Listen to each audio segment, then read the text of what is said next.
آج ممبر کی حالت دیکھیں کیا بن گئی، اور یہ ممبر تھا کیا؟ ممبر پر نہج البلاغہ آج اگر بیان کی جائے،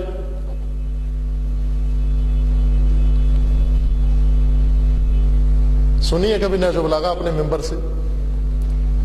ماشاءاللہ بزرگ یہاں تشریف فرما ہیں، عرصہ دراز سے ممبر سنتے آئے ہیں، ممبروں کے اور اہل ممبر کے خطابات اور خطبات سنتے آئے ہیں۔ کتنی دفعہ ہمیں نہج البلاغہ سنایا گیا، کتنی دفعہ ہمیں نہج البلاغہ کے خطبے سنائے گئے۔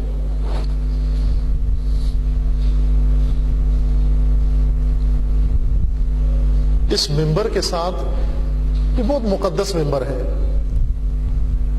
اس ممبر کے ساتھ دو ہی چیزیں جچتی ہیں، یا کلام خدا جچتا ہے یا کلام اولیاء خدا جچتا ہے۔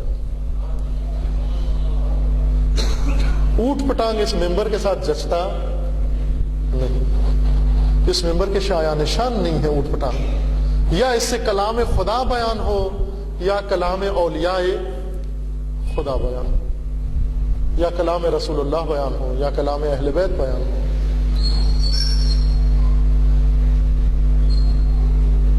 نہج البلاغہ بھی بہت مظلوم کتاب ہے، حتیٰ مدرسوں میں یہ شکوہ اپنے آپ سے کر رہا ہوں، یہ آپ کا شعبہ نہیں ہے، میرا شعبہ ہے۔ حتیٰ آپ دیکھ لیں، آپ کے اپنے مدارس میں چلے جائیں، کتنے مدرسے ہیں جن میں نہج البلاغہ کو درسی کتاب کے طور پر پڑھایا جاتا ہے؟ کتنے مدرسے؟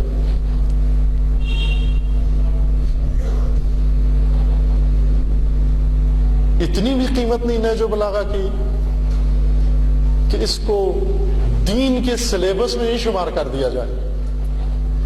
نہج البلاغہ کون؟ نہج البلاغہ کون سی کتاب ہے؟ نہج البلاغہ، نہج البلاغہ وہ ہے کہ جب ایک مسیحی سکالر اور فیلسوف پڑھتا ہے اس کی دنیا بدل جاتی ہے۔ جب مفتی اعظم الازہر یونیورسٹی کا مفتی اعظم شیخ محمد عبدو نہج البلاغہ کا مطالعہ کرتا ہے اس کی دنیا بدل جاتی ہے، اور وہ حسرت کرتا ہے کہ میں اتنی عمر بغیر نہج البلاغہ کے زندہ کیسے رہا۔ اس عمر کو ضائع سمجھتا ہے جو عمر نہج البلاغہ کے بغیر گزری ہے اس کی۔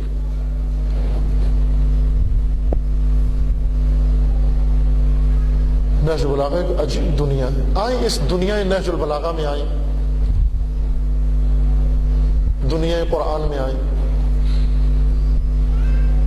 آپ کو پتہ چلے علی کی دنیا کیا تھی، امیر المومنین کی دنیا کی تھی۔ ایک دفعہ امیر المومنین کی دنیا میں داخل ہو کے دیکھیں ذرا، کتنا شوق ہے نا کہ دیکھیں ایک دفعہ امیر المومنین کی زندگی کیسے ہے، دنیا کیسے ہے۔ آئیں دنیا امیر المومنین میں داخل ہوں۔ نہج البلاغہ دنیا امیر المومنین ہے، دیکھیں اس میں عجب دنیا ہے، امیر المومنین کی عجب دنیا ہے۔ بعض بہت بڑے دانشوروں نے نہج البلاغہ کو پڑھ کر حیران ہوئے، کہا کہ ایک عجیب دنیا، ایک مافوق تصور دنیا ہمارے سامنے کھلی ہے۔ یہ کیسی شخصیت تھی جو محراب عبادت میں اس قدر خاص خدا کی بارگاہ میں، جو میدان جنگ میں اس قدر شجاع ہے، جو تدبیر مملکت میں اس قدر دانا ہے، جو راہ خدا میں اس قدر راسخ، رؤوف، مہربان۔ کہا امیر المومنین کو نہج البلاغہ پڑھ کے کہا کہ جامع صفات متضاد ہیں، متضاد صفات کا مجموعہ نظر آیا ہوں۔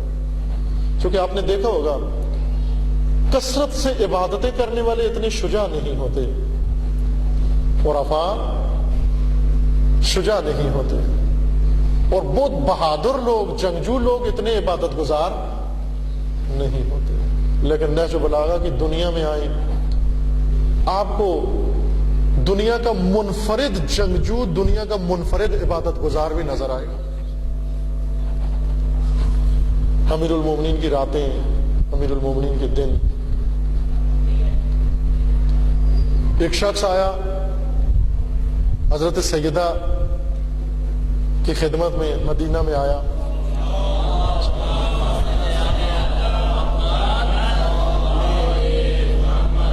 آ کر بخلایا ہوا، ہوائیاں اڑی ہوئی، پسینہ ٹپک رہا اس کا، ہراساں، اور حضرت کی بارگاہ میں آ کر عرض کرتا ہے جناب سیدہ جلدی غسل و کفن کا انتظام کریے کہ علی اس دنیا سے چل بسے.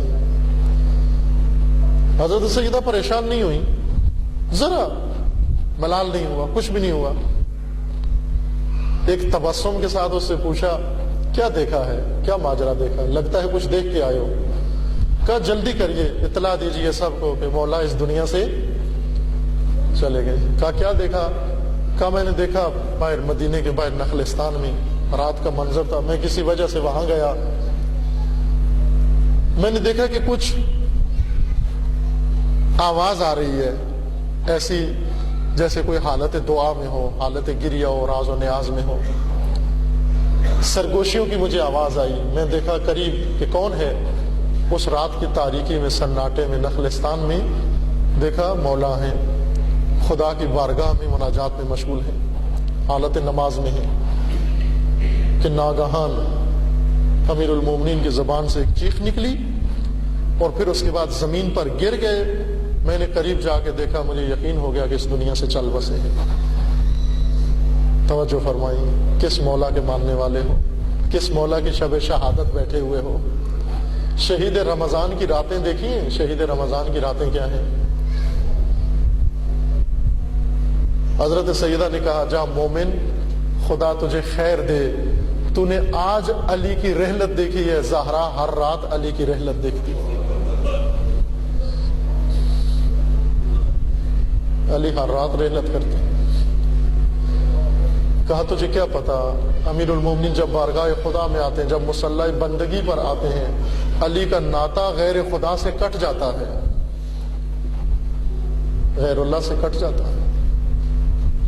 آؤ دنیا نہج البلاغہ میں آؤ، اپنے مولا کی دنیا میں آؤ، دیکھو کیا ہے.